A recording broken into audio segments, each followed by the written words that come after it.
Halo, nama saya Windy Gracia Lawang dari program studi pariwisata dengan NPM 2046001. Saya Yelis dengan NPM 2046002. Saya akan menjelaskan pelayanan prima yang baik dalam bisnis restoran dan kafe. Yang pertama adalah buat kesan baik sejak awal. Kesan pertama soal produk kuliner sudah pasti pada rasa dan penyajiannya. Rasanya enak dan penyajiannya bersih menyenangkan. Bisa dipastikan produk akan disukai. Tapi kesan pada produk bisa didapatkan bahkan sebelum pelanggan ke toko.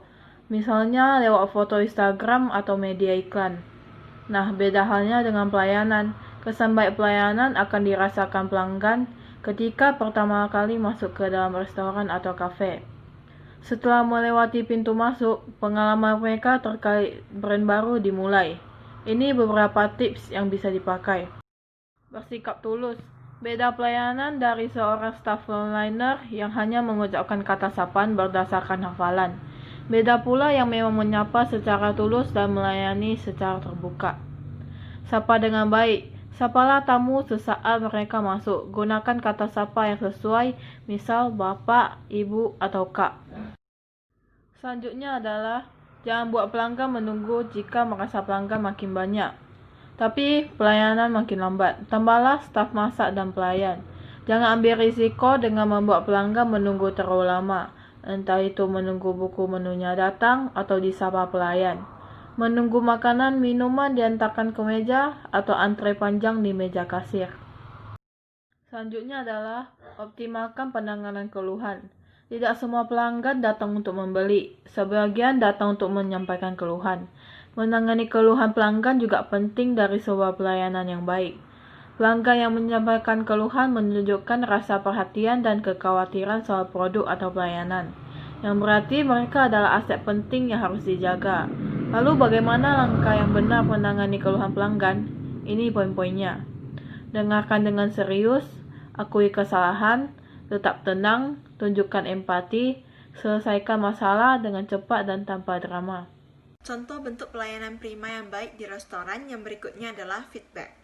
Mengetahui tanggapan pelanggan mengenai makanan dan minuman yang dicicipi merupakan hal yang sangat penting, sehingga feedback perlu dilakukan.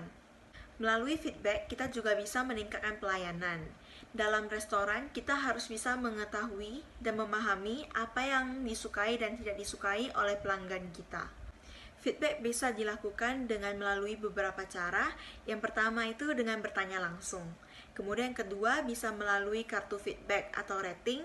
Yang ketiga bisa melalui hotline, telepon, dan email. Dan yang terakhir bisa melalui media sosial. Setelah feedback terkumpul, maka akan dilakukan perbaikan-perbaikan dan kemudian perubahan yang telah dilakukan tersebut akan disosialisasikan. Selanjutnya adalah memberikan bonus kecil. Ketika suatu restoran mempunyai pelanggan setia, maka tidak ada salahnya jika kita memberikan perhatian ekstra kepada mereka. Kita bisa memberikan bonus-bonus kecil berupa dessert atau cemilan cuma-cuma kepada mereka yang merupakan pelanggan setia di restoran tersebut. Apresiasi kecil atas kesetiaan mereka akan membuat kesetiaan tersebut terus bertambah. Yang terakhir adalah menggunakan teknologi untuk pelayanan. Memanfaatkan teknologi dalam usaha kuliner bisa membawa banyak keunggulan. Teknologi bisa membantu pelanggan untuk mendapatkan pelayanan secara tepat dan akurat, bahkan di banyak sisi bisa membantu untuk menghemat biaya. Beberapa contoh teknologi yang bisa diterapkan dalam pelayanan adalah yang pertama adalah pemesanan secara online atau ojek online, yang kedua adalah wifi gratis, dan yang terakhir adalah pembayaran secara digital. Pelayanan ini tidak hanya untuk membangun kesetiaan pelanggan, namun juga untuk membangun nilai atau value dari brand itu sendiri.